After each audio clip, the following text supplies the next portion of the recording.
चलिए, तो सबसे पहला क्वेश्चन अपन करते हैं। आइए ध्यान से देखो। A ball of mass 48 grams is whirled in a horizontal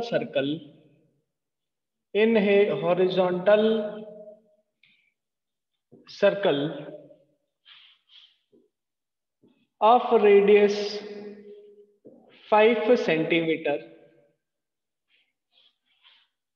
and has a time period of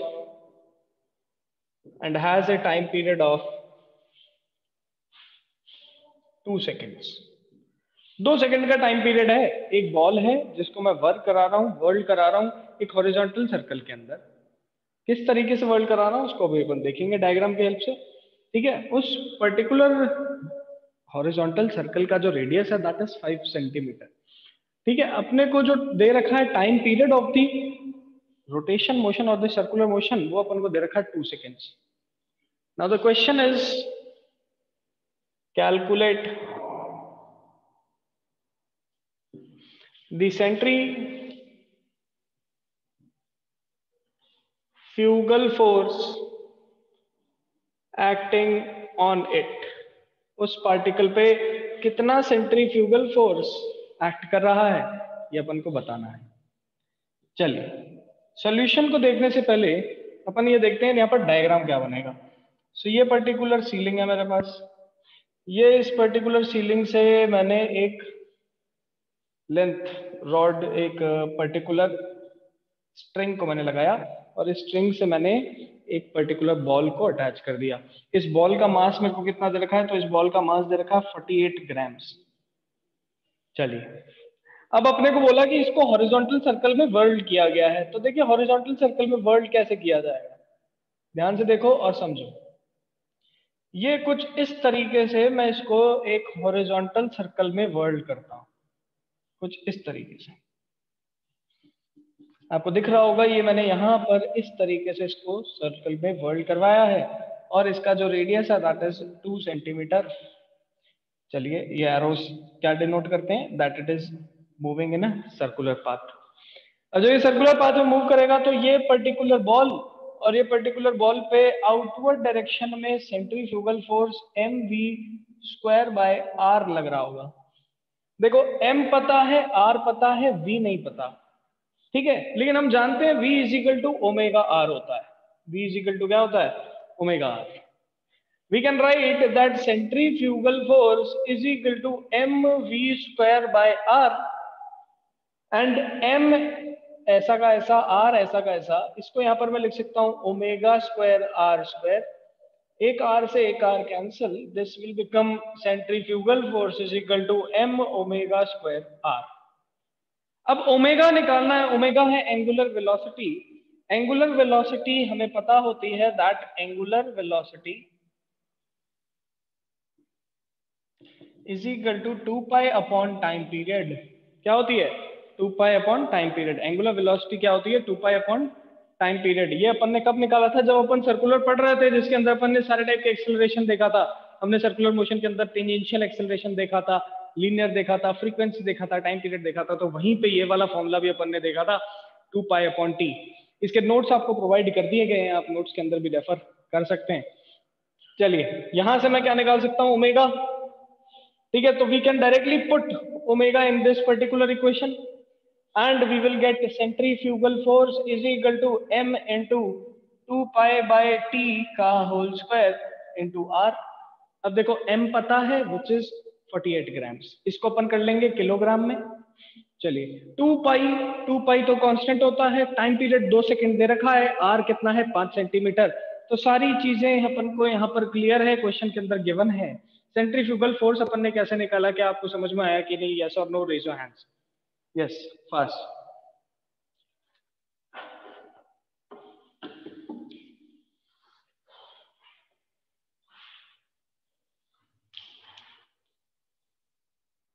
fast बेटा फास्ट, एवरीवन क्लास में जो भी प्रेजेंट है बताइए फटाफट बेटा।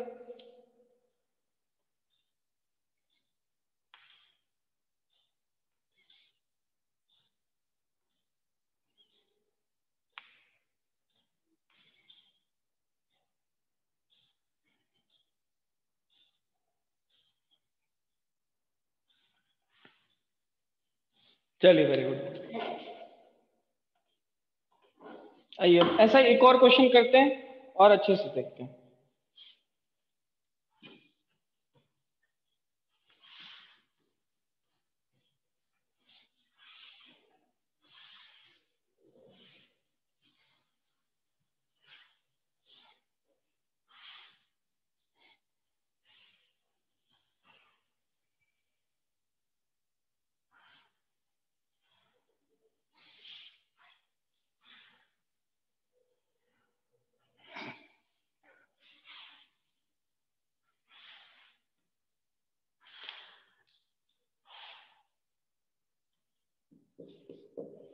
चलिए नेक्स्ट क्वेश्चन अपन को क्या कहता है। नेक्स्ट क्वेश्चन कह रहा है a ball of mass m is attached. ये बेटा सारे के सारे क्वेश्चंस आपको नोट डाउन करने हैं। घर पे सिर्फ वीडियो को ऐसे आप चला के अपने सामने ऐसे लेट के देखने का कोई फायदा नहीं है, ठीक है। I know majority of the students are sleeping at their homes and they're just keeping their phones in front of them and they have closed their eyes and just for the namesake of the class they are opening the class. Don't do that. आप एक copy pen लेके बैठिए और जितने भी questions यहाँ पर मैं लिखवा रहा हूँ साथ साथ लिख लिए, ठीक है। ऐसा क्यों? ऐसा इसलिए क्योंकि first of all these are important questions, हर जगह काम आएंगे और ऐसा 3-4 दिनों तक चलेगा। तो 3-4 दिन जो प्रैक्टिस हो रही है क्वेश्चंस की, उनकी प्रैक्टिस आपको साथ साथ घर पे करती रहनी है। जितने प्रैक्टिस करोगे उतने क्वेश्चंस याद होते रहेंगे, फॉर्मूले याद होते रहेंगे, कॉन्सेप्ट समझ में आएगी। तो ball of mass m is attached to a string of length 20 centimeter, length 20 centimeter and is whirled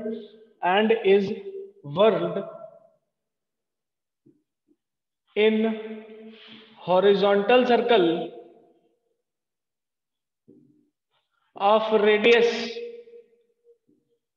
10 centimeter. Calculate the angular velocity.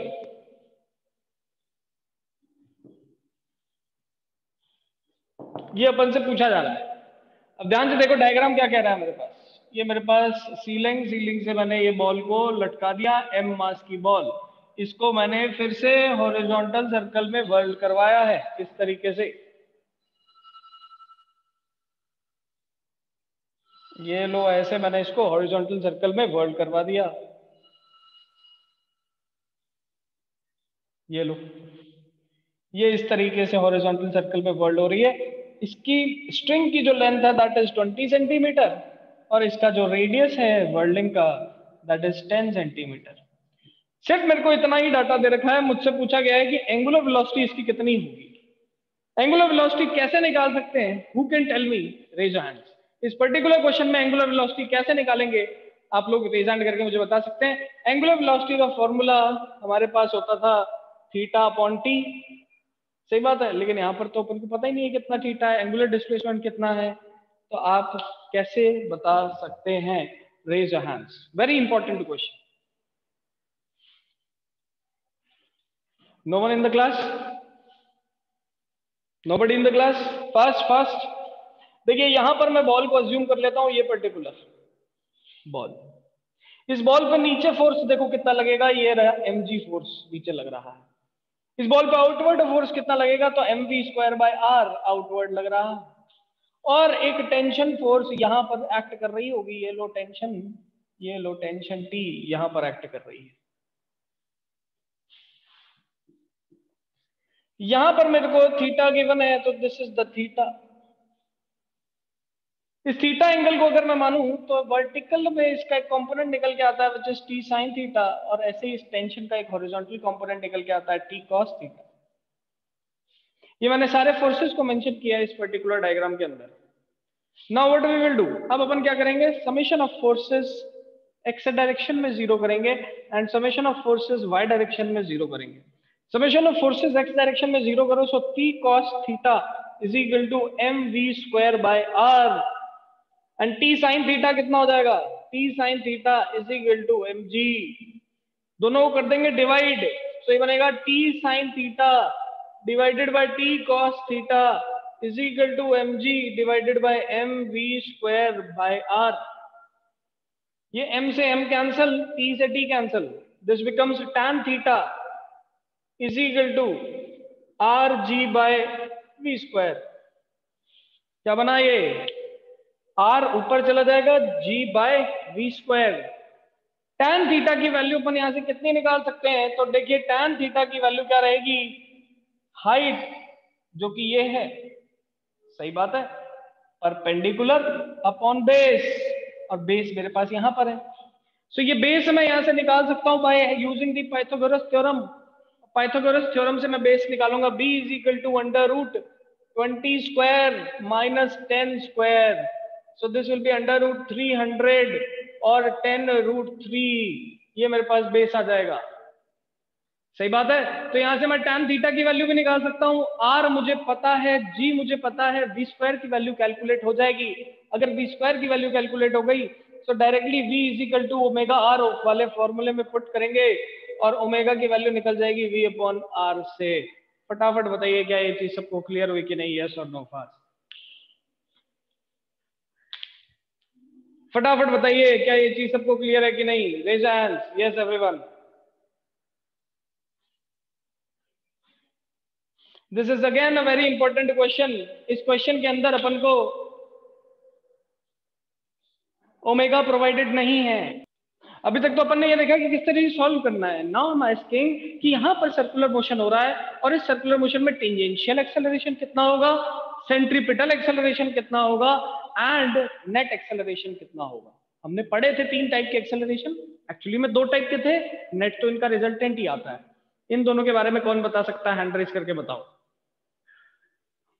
अब एग्जाम में ऐसा क्वेश्चन नहीं आएगा। एग्जाम में आपके कॉम्पिटिटिव एग्जाम्स और नीट में, जेई में क्यों बच्चे फंस जाते हैं? क्योंकि कॉन्सेप्ट पूछ लेते हैं वो आपसे। I am asking about the concept, what is happening? Fast results.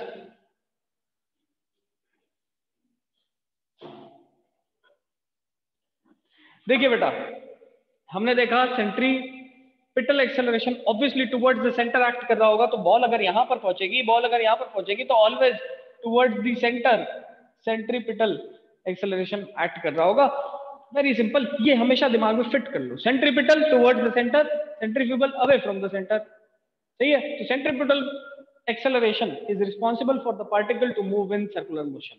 पहली चीज, सेंट्रीपिटल एक्सेलरेशन कितना होता है? mv square by r। इसकी डायरेक्शन क्या होती है? टुवर्ड्स द सेंटर, और यही रिस्पॉन्सिबल है सर्कुलर मोशन के लिए।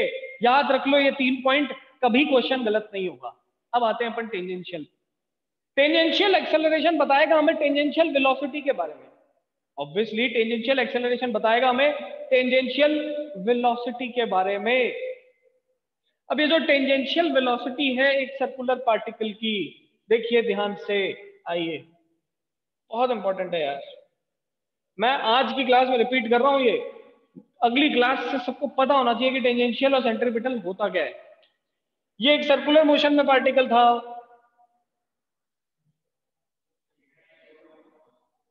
ये सर्कुलर मोशन में पार्टिकल है, ऐसे जा रहा है, ऐसे जा रहा है, ऐसे जा रहा है, ऐसे जा रहा है, ऐसे जा रहा है। इनिशियली इसकी वेलोसिटी देखी यहां पर थी, कुछ देर बाद देखी ऐसे दिखी, कुछ देर बाद देखी ऐसे दिखी। सो जो यहां पर सर्कुलर मोशन में इन्वॉल्व है that acceleration is centripetal. So यहां पर डायरेक्शन में जो चेंज आ रहा है that is due to the centripetal acceleration. दिमाग में फिट कर लेंगे, याद रहना चाहिए, बार बार कहीं ना कहीं ये कॉन्सेप्ट पूछा जाएगा। अब मान लो कि भाई ये यूनिफॉर्म सर्कुलर मोशन है, तो यूनिफॉर्म सर्कुलर मोशन का मतलब ये होता है कि डायरेक्शन चेंज होती जा रही है, बट डायरेक्शन चेंज होती जा रही है, बट हमारा जो मैग्नीट्यूड ऑफ वेलोसिटी है वो हमेशा कांस्टेंट रहता है। ठीक है, डायरेक्शन चेंज होती जा रही है बट मैग्नीट्यूड ऑफ वेलोसिटी अगर 5 मीटर पर सेकेंड है तो वो यहाँ पे भी 5 मीटर पर सेकेंड रहेगी, यहाँ पे भी 5 मीटर पर सेकेंड है, यहाँ पे भी 5 है, यहाँ पे भी 5 है, यहाँ पे भी 5 है, हर जगह पे 5 मीटर पर सेकेंड ही है। अरे भाषा में हर जगह पे 5 मीटर पर सेकेंड ही वेलोसिटी देखने को मिली मुझे। सिंपल सी बात, कोई इसमें दिक्कत नहीं। चलिए, तो ये बात हो गई यूनिफॉर्म सर्कुलर मोशन की। लेकिन अगर नॉन यूनिफॉर्म सर्कुलर मोशन हो दैट मींस यहां पर अगर वेलोसिटी 5 मीटर पर सेकेंड है, यहां पर वेलोसिटी 6 मीटर पर सेकेंड है, यहाँ पर वेलोसिटी 7 मीटर पर सेकेंड है, that means the velocity is changing. कौन सी velocity? Linear velocity. Linear velocity का चेंज होने का मतलब v इज इक्वल टू होता है omega r, so omega is equal to v by r, that means angular velocity भी क्या करेगी? चेंज करेगी। अगर एंगुलर वेलोसिटी भी चेंज करेगी तब मुझे टेंजेंशियल एक्सेलरेशन देखने को मिलेगा। So the acceleration which is responsible for the direction change, वो एक्सेलरेशन जो डायरेक्शन चेंज में रिस्पॉन्सिबल है वो है सेंट्रीपिटल एक्सेलरेशन। दिमाग में फिट कर लेना, डायरेक्शन का मतलब होता है इससे और कुछ नहीं होता। लगता कहां है? तो टुवर्ड्स द सेंटर लगता है। लेकिन टेंजेंशियल एक्सेलरेशन मैग्नीट्यूड को बदलता है। अगर वेलोसिटी का मैग्नीट्यूड बदलने लगे, हर जगह पे मैग्नीट्यूड अलग अलग दिखे, तो टेंजेंशियल एक्सेलरेशन है। ठीक है, जिसका अपन ने रिलेशन निकाला था अल्फा के साथ, जिसका रिलेशन किसके साथ निकाला? अल्फा के साथ। और अल्फा क्या होता है? Angular acceleration. ठीक है, तो याद रखनी ये बात, tangential acceleration will change the tangential velocities magnitude whose relation is with alpha which is the angular acceleration। Conceptual है बातें सारी, कॉन्सेप्ट है ये। यहीं पे फंडों में फंस जाते हैं बच्चे और एग्जाम में क्वेश्चन गलत कर देते हैं। चलिए बताइए ये चीज सबको क्लियर हुई कि नहीं, कि क्या इन दोनों में क्या फर्क है? अगर ये दोनों में फर्क पता चल गया है तो मुझे अब बताओ कि इस पर्टिकुलर क्वेश्चन में टेंजेंशियल एक्सेलरेशन की वैल्यू कितनी होगी?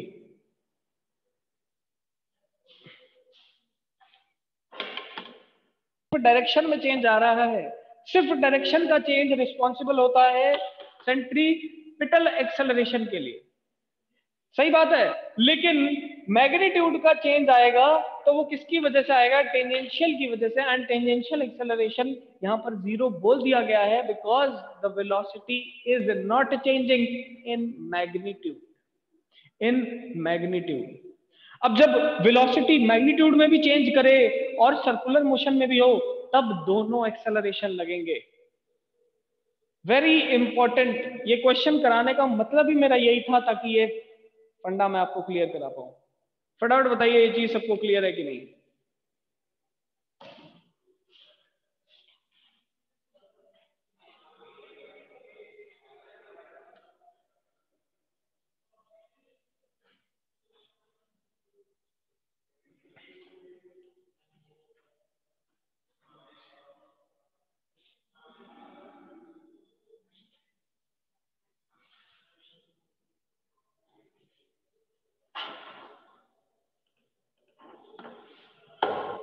चलिए अब अपन क्या करते हैं, नाउ एक और क्वेश्चन करेंगे और क्लास को फिर खत्म करते हैं।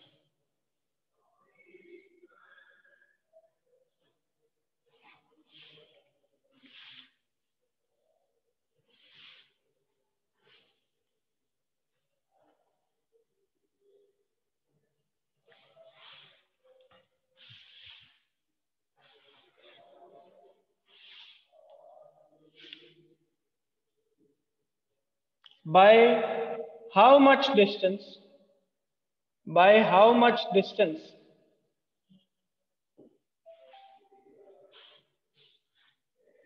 the outer edge of a railway track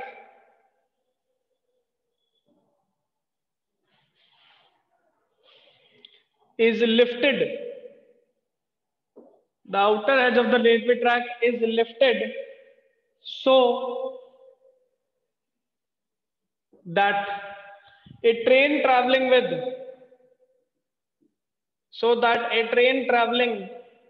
with 54 kilometer per hour executes a circular turn of 400 meter safely। ठीक है, circular turn of 400 metre safely. चलिए, width of carriageway is 1 metre. 1 metre width carriageway की ले लेंगे अपन। आइए देखिए, ये एक रेलवे ट्रैक होगा जो कि इंक्लाइन कर दिया गया है इस तरीके से, किस एंगल पे, थीटा एंगल पे। तो इसको आउटर एज को कितना एलिवेट किया जाए, आउटर एज जो था, यहाँ देखो ये रेल की पटरियां बनाते हैं, देखो आपने देखी होगी रेल की पटरियां ऐसी होती है, ये ऐसे,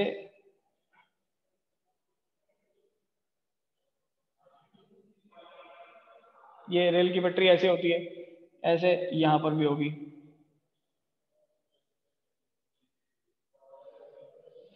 ये इस तरीके से रेल की पटरियां होती हैं।